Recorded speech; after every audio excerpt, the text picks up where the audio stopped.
यूहन्ना अध्याय 16 वचन 33 में प्रभु यीशु कहते हैं कि संसार में तुम्हें क्लेश है, परंतु ढांढस बांधो, मैंने संसार को जीत लिया है। प्रभु यीशु ने कभी भी ये वादा नहीं किया कि हम क्लेशों से बच निकलेंगे, फिर ये क्लेश चाहे छोटे हो या बड़े। लेकिन उन्होंने ये वादा जरूर किया कि जैसे मैंने जीत पाई है, आप भी जीत पाओगे। God wants us to be overcomers। प्रभु यीशु हमें एक जीतने वाले के रूप में देखना चाहते हैं। वह चाहते हैं कि हम जीतने वाले बने, ना कि क्लेशों से भागने वाले, क्योंकि वह हमारे कैरेक्टर में, हमारे स्वभाव में, हमारे चरित्र में ज्यादा इंटरेस्टेड हैं, ना कि हमारे ऐशो आराम में। एक समझदार और एक अच्छे माँ बाप हमेशा यही चाहेंगे कि उनके बच्चे का कैरेक्टर, चरित्र सही हो। वह कभी नहीं चाहेंगे कि अपने बच्चे की हर ख्वाहिश को पूरा करके उसे हर प्रकार का आराम, ऐश देकर उसे बिगाड़ दिया जाए। तो ऐसे ही परमेश्वर हमारे चरित्र को, हमारे कैरेक्टर में ज्यादा इंटरेस्टेड हैं।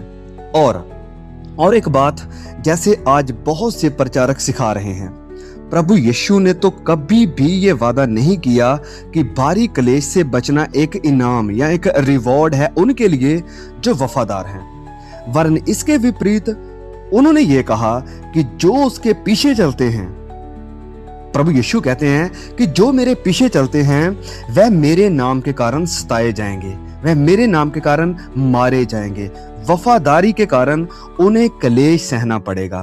प्रकाशित वाक्य अध्याय 2 वचन 10, प्रकाशित वाक्य अध्याय 2 वचन 10 में प्रभु यीशु कलीसिया से बात करते हुए, ध्यान दीजिए मेरी बात पर, प्रभु यीशु कलीसिया से बात करते हुए कलीसिया से कह रहे हैं, कलीसिया से, कि जो दुख तुझे झेलने होंगे उनसे मत डर। अब ये कह कौन रहा है? प्रभु यीशु। याकूब नहीं कह रहा है या कोई और प्रचारक नहीं कह रहा है, प्रभु यीशु कह रहे हैं कि जो दुख तुझे झेलने होंगे उनसे मत डर, क्योंकि देखो शैतान तुम में से कितनों को जेल खाने में डालने पर है, ताकि तुम परखे जाओ। प्रभु यीशु अपनी कलीसिया को, अपने विश्वासियों से कह रहे हैं ताकि तुम परखे जाओ, प्राण देने तक विश्वासी यानी वफादार रहे तो मैं तुझे जीवन का मुकुट दूंगा। जब यूहन्ना अध्याय 17 में प्रभु यीशु प्रार्थना कर रहे थे अपने पिता से अपने चेलों के लिए, तो उन्होंने ये प्रार्थना की, ध्यान दीजिए, उन्होंने प्रार्थना ये की कि मैं ये विनती नहीं करता कि तू उन्हें जगत से उठा ले। ओके, ध्यान दीजिए, प्रभु यीशु कह रहे हैं पिता से कि मैं ये विनती नहीं करता कि तू इन्हें जगत से उठा ले, परंतु ये कि तू उन्हें दुष्ट से बचाए रख। Keep them from the evil one, उन्हें बचाए रख। इस बात को ध्यान रखना, याद रखना। एक बार फिर बहुत ध्यान से पढ़िए इस वचन को। प्रभु यीशु अपने चेलों के बारे में ये नहीं कहते थे या ये नहीं चाहते थे कि उस वक्त उन्हें जगत से उठा लिया जाए जब वह क्लेश का सामना करने वाले हों, वरन प्रभु यीशु खुद पिता से प्रार्थना करते हुए विनती कर रहे हैं कि मैं नहीं चाहता कि तू उन्हें जगत से उठा ले, परंतु ये कि तू उन्हें दुष्ट से बचाए रख। इसी वचन को हम प्रकाशित वाक्य अध्याय 3 वचन 10 के साथ कंपेयर करके इसकी गहराई को जानते हैं, क्योंकि ये बहुत ही जरूरी है। प्रकाशित वाक्य अध्याय 3 और ये वचन प्रकाशित वाक्य 3:10 कई ऐसे लोगों का फेवरेट वचन है जो क्लेशों से पहले कलीसिया को उठाए जाने की बात करते हैं। क्योंकि कई बार लोगों ने ये कमेंट करके ये वचन मुझे नीचे दिखाया था और मैंने इसको एक्सप्लेन करते हुए, इसके ग्रीक वर्ड समझाते हुए उसका रिप्लाई भी किया है। तो ध्यान दीजिए, चलिए हम इस वचनों के शब्दों की गहराई को जानें ताकि हम सच्चाई को जान सके। जब तक हम इन वचनों की गहराई को नहीं जानते हैं, इन शब्दों की गहराई को नहीं जानते हैं, हम सच्चाई से दूर रहेंगे, हम सच्चाई को नहीं जान पाएंगे। तो चलिए हम जानते हैं कि इसका मतलब क्या है। तो सबसे पहले वचन को पढ़ते हैं, वचन 3 अध्याय 3 वचन 10 लिखा है, तूने मेरे धीरज के वचन को थामा है, इसलिए मैं तुझे परीक्षा के उस समय बचा रखूंगा। परीक्षा के उस समय, ये कौन सी परीक्षा है? ये वही परीक्षा है जिसका जिक्र प्रभु यीशु ने किया था प्रकाशित वाक्य अध्याय 2 वचन 10 में, जब उन्होंने कहा, क्योंकि देखो शैतान तुम में से कितनों को जेल खानों में डालने पर है ताकि तुम परखे जाओ।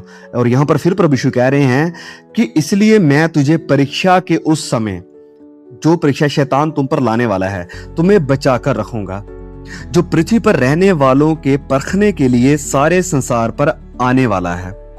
तो सेम शब्द, सेम वर्ड यहां पर भी इस्तेमाल किया गया है जो प्रभु यीशु ने यूहन्ना अध्याय 17 में यूज किया था कि उन्हें बचाए रख। यहां पर भी लिखा है बचा रखूंगा। इंग्लिश में यहां पर दोनों वचनों में लिखा है कीप, और इसका मतलब इस्केप या बचा लिए जाना या उठा लिए जाना बिल्कुल नहीं है। दोनों वचनों में ग्रीक में इसे लिखा गया है टेरेओ। अब टेरेओ का क्या मतलब है? तो टेरेओ का मतलब है किसी को गार्ड करना, रिजर्व करना, संभालना। उम्मीद है आपको फर्क आसानी से अब समझ आ रहा है। ठीक है, तो जो वचन यहां पर इस्तेमाल किया गया है बचा रखूंगा, इंग्लिश में दोनों वचनों पर इसका मतलब है कीप, और ये दोनों शब्दों को लिखने वाला एक ही लेखक है, वो है यूहन्ना। यूहन्ना को लिखने वाला भी और प्रकाशित वाक्य को लिखने वाला भी। तो यहाँ पर जो वचन है वो है कीप, और ग्रीक में इसका मतलब है टेरेओ, और टेरेओ का असल जो मतलब है वो है संभालना, रिजर्व करना या गार्ड करना। तो परमेश्वर आपको संभालेंगे, वह अपना अनुग्रह आप पर बढ़ाएंगे ताकि आप विश्वास को थामे रहें और आप मजबूत रहें। और इसीलिए प्रभु यीशु आगे इसी वचन में कहते हैं कि जो जय पाए, जो ओवरकमर है, जो जय पाए, मैं अपने परमेश्वर के मंदिर में उसे एक खंबा बनाऊंगा। तो नए नियम में एक सबसे बड़ा वर्च्यू या गुण जिसके ऊपर जोर दिया गया है वो है धीरज। जी हाँ, इस बात को ध्यान में रखिए, धीरज। तीसरी सदी में जब मसीहों को भूखे शेरों के सामने फेंका जा रहा था, रोमी साम्राज्य के चौराहों पर जब मसीहों को जिंदा जलाया जा रहा था, तो प्रभु ने उन्हें इन सारे भारी क्लेशों से नहीं बचाया। वह खुदा जिसने शेरों के मुंह बंद कर दिए, आग की ताकत को खत्म कर दिया दानियल के दोस्तों के लिए, उसने प्रभु यीशु के अनुयायियों को, चेलों के लिए ये चमत्कार नहीं किया। क्यों? क्योंकि ये नई वाचा के मसीही थे जो अपनी मृत्यु के दौरान परमेश्वर की महिमा कर गए। अपने मास्टर, अपने चैंपियन प्रभु यीशु की तरह ना तो उन्होंने मांग की और ना ही उम्मीद करी कि स्वर्ग दूतों की पलटन आकर उन्हें विरोधियों से बचाए। स्वर्ग से पिता ने देखा कि उसके बेटे की दुल्हन शेरों के द्वारा नोची जा रही है, जलाई जा रही है, और वह उनकी गवाही और धीरज से खुश था, क्योंकि उन्होंने जैसे लिखा है प्रकाशित वाक्य अध्याय 14 वचन 4 में कि जहां कहीं भी मेमना जाता था उसके पीछे हो लेते थे, और उसके नक्शे कदम पर चलकर मौत को भी उन्होंने स्वीकार कर लिया। और प्रभु यीशु उनके विषय में जो बात कहते हैं वह ये है कि प्राण देने तक विश्वासी रहे, वफादार रहे, तो मैं तुझे जीवन का मुकुट दूंगा। और यहां तक कि आज भी जब प्रभु यीशु के चेले स्ताव और पीड़ा को सह रहे हैं कई जगहों पर, तो प्रभु उन्हें उठा नहीं रहा है, उनका रैप्चर नहीं हो रहा है। और ऐसे ही क्लेश आने से पहले हमें भी उठाया नहीं जाएगा, वरन ध्यान दीजिए, वरन वह इससे बढ़कर हमारे लिए कुछ करेंगे। प्रभु हमारे लिए कुछ बढ़कर करेंगे। वह हमें ओवरकमर, जीतने वाले बनाएंगे। भारी क्लेश के बीच में जैसे प्रभु यीशु ओवरकमर बने थे, वैसे ही वह हमें भी ओवरकमर, एक जीतने वाले बनाना चाहते हैं। क्योंकि क्लेश का भी एक मकसद है। जैसे मैंने पहले भी एक वीडियो में इसका जिक्र किया था कि आज कोई तो लूकवार्म, कोई सील गरम मसीही है, कोई आधा मसीही है, कोई सुस्त मसीही है, कोई पाखंडी मसीही है, कोई नामधारी मसीही है, कोई संसारिक मसीही है। लेकिन एक वक्त ऐसा आने वाला है जब सिर्फ दो तरह के ही लोग इस पृथ्वी पर होंगे। यही वह परख का समय है जिसकी बात प्रभु यीशु ने कही थी। इस परख के समय में दो तरह के लोग इस पृथ्वी पर होंगे, मसीही के पीछे चलने वाले और दूसरा झूठे मसीही यानी एंटी क्राइस्ट के पीछे चलने वाले। मिडिल ग्राउंड सब खत्म हो जाएगी, मिडिल वाले सब लोग खत्म हो जाएंगे। कोई आधा मसीही, लूकवा मसीह, नामधारी मसीह, संसारिक मसीह नहीं रहेगा। या तो आप मसीह के हो जाएंगे या फिर आप एंटी क्राइस्ट के हो जाएंगे। ऐसा संदेश आज की कंफर्ट लविंग, आराम और आशीषों के पीछे भागने वाली मसीहत के लिए बहुत ही अजीब है। It's a strange teaching. ये एक ना हजम होने वाला संदेश है, क्योंकि कानों की खुजली मिटाने के लिए हम उन्हीं प्रचारकों को सुनना चाहते हैं जो क्लेश, स्ताव, मसीही के लिए मरने और विश्वास को परखने की बात ही नहीं करते हैं। लेकिन यही वह संदेश है जिसका प्रचार पौलुस ने और प्रेरितों ने किया था पहले मसीहों को, पहली सदी के विश्वासियों को। प्रेरितों के काम अध्याय 14 वचन 22 में लिखा है, और चेलों के मन को स्थिर करते रहे। कौन कौन? पौलुस और बरनबास।